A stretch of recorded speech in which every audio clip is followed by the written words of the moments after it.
Have you ever thought about house hacking? I want to tell you our story on how we decided to house hack after my husband lost his job. We were forced to move because of job loss. We moved to an entirely new state and we decided to do some real estate investing, aka house hacking, in order to make sure that we were always able to pay our mortgage even if he lost his job. So let's get to it.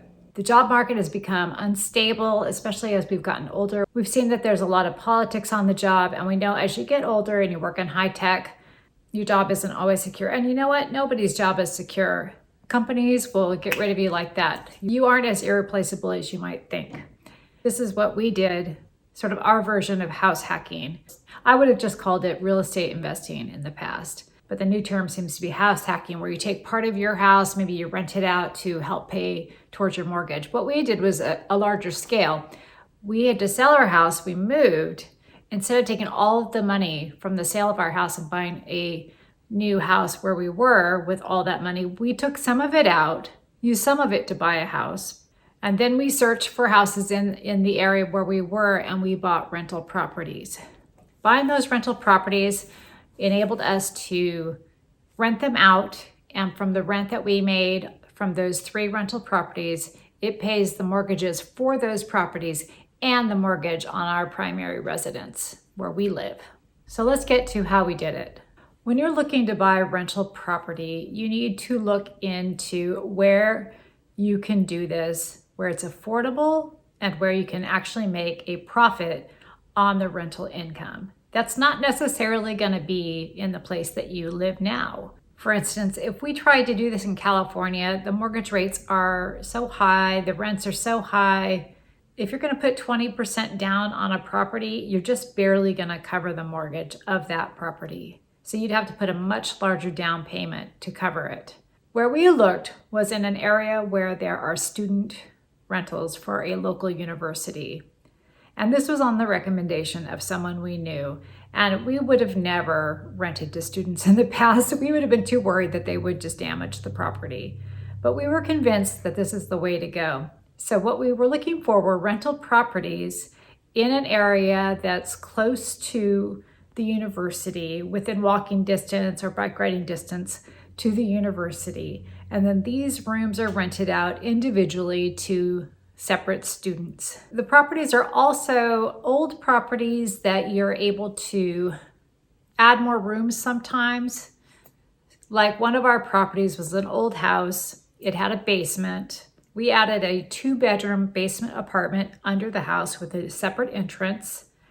We changed the layout of the house. We actually moved the entire kitchen so that the kitchen, there was basically a living room, a formal dining room, then a kitchen, and 3 bedrooms upstairs. So we changed it to where there is a living room. Where the dining room was, we put the kitchen. And where the old kitchen was, we added a bedroom and closed off the access to the basement there. So they still had their access in the front of the house. But now we're able to have 4 bedrooms in that unit. We didn't think they needed a separate dining room. We kind of look at college students like they don't all sit around at the dining room table and eat. A lot of them sit at the couch and they'll watch TV while they eat. So they don't have a separate dining room. You can make it so they have a bar area, place to eat, like sort of with bar stools around the kitchen, but it's not like a separate dining table space. Now that just depends on the layout on the place that you buy.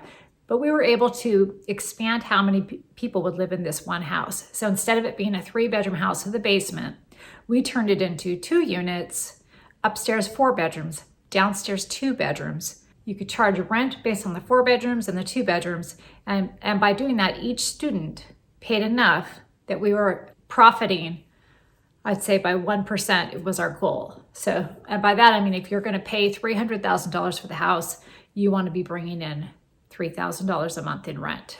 That's the goal.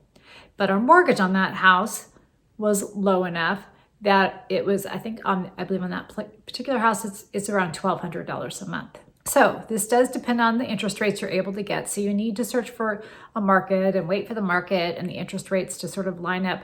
But if you buy in a place that is less expensive, you're more likely to be able to cover the mortgage with the rent. So you need to search your area and see what zoning laws are happening and what's allowed in a certain area, but we were in an area where we were allowed to change a single family home into a multiple unit home. So when you have 6 people paying rent, the other thing that we really like about that in that house, instead of a family renting the house, if there's a financial problem in the family, if somebody like the father or the mother, if they lose their job, sometimes they're unable to pay rent. But actually with 6 individual students who have families backing them up and their financial obligations, even if one loses their job or doesn't have money, the rest can still pay their rent. So there's actually security in that fact that you have 6 different families with parents backing them up, basically, who can make sure that rent is covered for their student. If you like this video, please hit the thumbs up and subscribe. In one of our other houses we bought in the same area by the university, it was a 5-bedroom house upstairs, a very large 1-bedroom basement apartment. And we didn't have to change a lot. We did have to, replace some floors, just do a little bit of cleanup. We had plans to fix it up quite a bit, and then we finally decided that we were just going to kind of leave it as it was, and just fix the absolute necessities. They have so that unit, once again, we paid a low enough price for it that it covers its own mortgage. We added a washer and dryer into the unit between the units, so everybody in that house can use the washer and dryer, because there's also a basement apartment and an upstairs apartment, but they didn't have a shared washer and dryer, so now they do. And that property is also profitable now, bringing us in excess of about $1,500 a month. And then we have a third property that we really didn't change anything. It's basically a house that has 5 to 6 bedrooms, if you want to call one of them a bedroom. It's kind of more of a storage room, but that one's also rented out. Same thing. That one we're making less, maybe about $1,100 to $1,200 per month after we pay the mortgage. All these combined, with each one making a couple, $1,500 to $2,000 or $1,000, it ends up most of the time covering our mortgage to our house here in Southern California, and our mortgage is pretty high. So now I say most of the time, so you do have to consider that sometimes there are repairs, sometimes you have to replace a washer or a dryer. Sometimes there's deductibles to be paid. There are things that can go wrong. So don't count on every single month getting the maximum amount of money out of the rentals. That is something to always think about. Most of the time we're getting enough money to cover the mortgage. And that is the goal. My dog is huffing at me down here. What do you need? Huh? What do you need? Now I realize not everybody will be able to do this. We started off having a home in Southern California that had equity in it. So when we sold our home, we had a lot of equity that we were able to take out and use part of that to put into our new house that we were going to live in. And we used the rest of that to put down payments on the other houses that we purchased. So that's why I call it house hacking, because when we purchased the house at a lower price where we were living, we had decided that we were going to use this money for real estate investing instead of just putting it back into the house that we were going to live in. We could have bought a much more large, extravagant house. But after my husband lost his job, it just really made us think, we need to have more money coming in and more streams of income.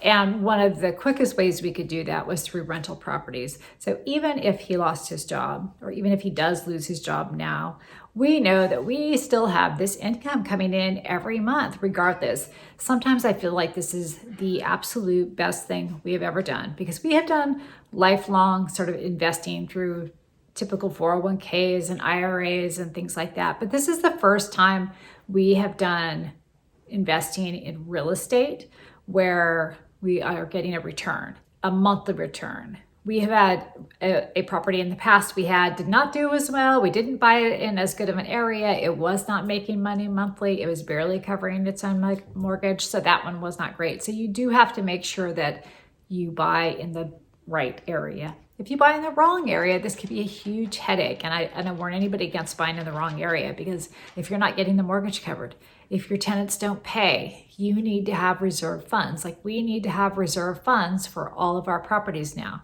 And if you don't have some kind of reserve funds, if for some reason that rent money doesn't come in, then you still do have to cover it. So there is a financial liability that you need to be ready for. Now, we bought our properties and then COVID happened. So we had some problems with that. We had tenants who lost their jobs. We had tenants who had COVID and were on stay-at-home orders. We had legal issues because the area, you could not evict a tenant at that time if they were not paying rent. So we had people take advantage of that. So there were definitely problems, and there will be problems again in the future. And that's just something to think about if you want to go into real estate. But overall, even though we had a lot of problems, I would say this is one of the best investments we've done in our entire life. It's one of the oldest types, right? Real estate. Everybody says put your money in real estate. And I would say that that is correct. If you can afford it, if you can cover the costs, if there's problems, it's the way to go. Because all those properties now have gone up in value. In fact, they all went up a lot in value, very unexpectedly. So they've all gone up in value, but now of course, interest rates have gone up. So even though they've gone up in value, interest rates are higher, it would be more difficult to do the same thing right now. So right now, to get into real estate investing, it's a little more difficult. If you want to sort of house hack like that, you might be able to do it in your own property and rent out part of your property. If your property is kind of laid out in a way that you could divide it into 2 different units, then you can do it. And maybe you could only do one. Maybe you just start with the house that you're living in and you are able to section it off in a way, or look for a property that you can section off in a way where you could build another little kitchen. Or if you're younger and you don't have kids yet, you might even section it off in a way where you have a shared kitchen and multiple rooms that work off the shared kitchen, shared living room. I've heard about people doing that too. If you're younger, that is something you might consider. I wouldn't do that. I've got kids living with me at home. It wouldn't be something I would do, but if you're in a different situation, you can do it. It's basically a roommate situation where people are helping you pay your mortgage. That sounds great. It's a great way to get into the market, especially if you're in a more expensive area like Southern California. Hey, my cats are always creeping into the videos. That is Sparky. That's my kitty Sparky. Okay, well, that was my experience with, I guess, house hacking or real estate investing that we've done. We would like to buy more properties. We think that this is a great way to have multiple streams of income. And even though ours started off sort of a rocky start with my husband's job loss, it sort of led us to a way of thinking. I mean, I would look at it this, like, my husband's job loss was actually a blessing in disguise because it got us thinking about that potential for our future, that you are expendable, and that if you're just counting on one source of income, you're sort of vulnerable. And so don't be vulnerable. Think about other ways you can make money. That's my recommendation. That's what we are doing. I would like to have as many sources of income as I can. If you're getting something out of this video, please head over to this one next to hear more about my husband's job loss and sort of what started us off on our multiple streams of income journey. Bye.